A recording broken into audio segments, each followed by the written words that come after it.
And joining us now, Deputy Treasury Secretary Wally Adeyemo joins us. So let's start with the jobs report. In July, there was more than 500,000 new jobs added, about 300,000 added in August. So this 263,000 number is confirming a downward trend, but it's a slight softening, still a resilient market. You know, what is your overall reaction?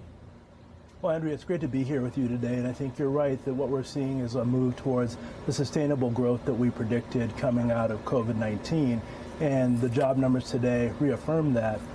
We both added more jobs, we saw the unemployment rate come down, and it speaks to the strength of the American labor market and the underlying strength of the U.S. economy, which means that we have the momentum we need to both deal with economic growth while bringing down the high costs that American households face. And we've seen those costs come down in places like gas, where we've gasoline prices, which have come down from the high levels that they were at this summer. And the president's committed to doing everything we can to keep those prices coming down. Now, in terms of a major component, of course, of inflation, which is gas prices, you've got fury among Democratic leaders in the Senate and the House. Senator Schumer, Durbin, Murphy, they're all talking about taking action against Saudi Arabia, really furious about what they're calling a gut punch by the Saudis, even after that fist bump summit. So what kinds of options can you do to try to bring down gas prices now? So, Andrea, I agree that what happened, that OPEC did, was short-sighted. Short-sighted because one of the primary goals is to make sure that energy markets remain well-supplied. And well-supplying the energy markets is important to us because that helps make sure that gas prices go down. But it's also important to them because it means that they are able to earn revenues. Ultimately, the president has called on the Secretary of Energy to consider options working with Congress. I'm not going to get ahead of her, but what we do know is that over the course of the last several months, the president has authorized the release of the Strategic Petroleum Reserve, which has helped to bring down energy prices. You're also seeing that in America, we're on pace to, from next year, have a historic level of domestic production. And the president has called for domestic producers to continue to increase production, not only domestically, but also production around the world. And we think taking those steps are going to help bring down gas prices over time as well and help make sure that the American people have more money in their pockets. Well, over time is not in time for the midterms, though. And you can't really keep going back to the petroleum reserve. You have to refill it at some point, and there are international agreements. You can't get below a certain level, correct? So, Andrea, I'll again refer back to my colleagues at the Department of Energy in terms of the specific of the Strategic Petroleum Reserve. But what we do know is that the releases we've done to date have had a significant impact on bringing down gasoline prices for the American people. In addition to that, we've already seen historic increases in domestic production here in the United States. We're seeing increases in production in places like Canada and other places around the world that aren't members of OPEC. As you know, gasoline, oil are global markets, and our goal is to make sure that global production increases in order to make sure that meets the needs of the American people, but the people around the world. And the president is committed to doing everything that we can to bring down the cost of gasoline. If Maduro were to guarantee free elections and take other steps, would that warrant lifting sanctions and letting Venezuela pump more oil? So, Andrea, as you know, the sanctions we put in place in Venezuela has been in response to a regime that's taken steps that are not consistent with protecting the human rights of their people or free and fair democratic rule. Those sanctions are intended to galvanize behavioral change. I'm not going to get ahead of the ongoing conversations between the Maduro regime and the government of Venezuela, but what I will say is that we're going to watch them closely, and we hope that they make progress.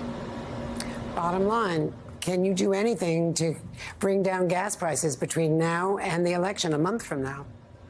So, Andrea, we think that gas prices should continue coming down because we've seen historic spreads between the cost of crude oil and the cost that's being paid at the pump. So we're calling on those who own those gas stations to bring down the price. But in addition to that, you've already seen that over the course of this last month, we've seen a release of the SPR that has helped to keep prices lower than they were at their highs this summer. And we're committed to taking every other action that we can to try and bring down prices over the course of the next few days, the next few months, and over the course of the next years, because we know how important this is to the American people. Do you feel betrayed by the Saudis? Weren't their commitments made during that summit in July?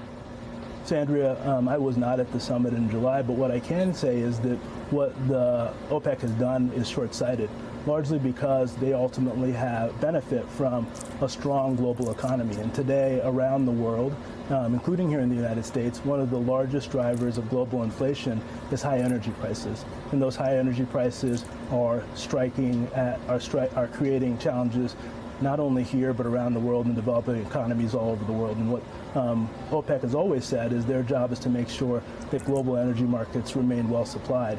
And the best thing that they can do to make sure that those markets remain well supplied is to keep supply on the market. There's a gap often between what OPEC says and what OPEC does. As you know, even today, OPEC is under meeting their quota by 3 million barrels. And we'll have to see what actually happens in terms of how many barrels come off the market. But ultimately, our goal here is to use domestic production in the United States and increase that to try and meet the needs in the United States, but also to get other producers to do the same. And our hope is that over time, OPEC will take the actions that are consistent with making sure that energy markets are well supplied. Overtime is not going to help you by the time of the elections. But what do you say to leading Democrats who say that we should be punishing the Saudis for siding with Russia?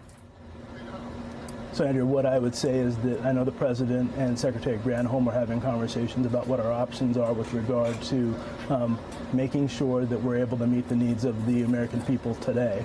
That includes what we've been doing to date, which is production from the SPR. And as I've said, it's important to note that we're having historic levels of production here in the United States, and that the Secretary is working with the President and with the other members of the Cabinet to think about other options we have to make sure that we see the trend that we've seen since the summer, which is gasoline prices coming down. And I'll mention it again because it's important to note that we have seen a historic gap between the cost of oil and the price paid at the pump, and we are calling on domestic producers and those who own these gas stations to close that gap in order to help bring down the cost of gasoline at the pump for the American people.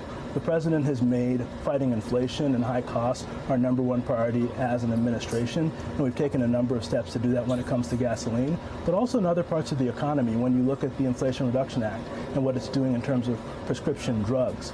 Fundamentally, our goal is to make sure that the American people are able to have good, well-paying jobs, but also bring down the cost of the goods and services they buy on a regular basis. Deputy Treasury Secretary Wally Adeyemo, thank you very much for being with us. Thanks.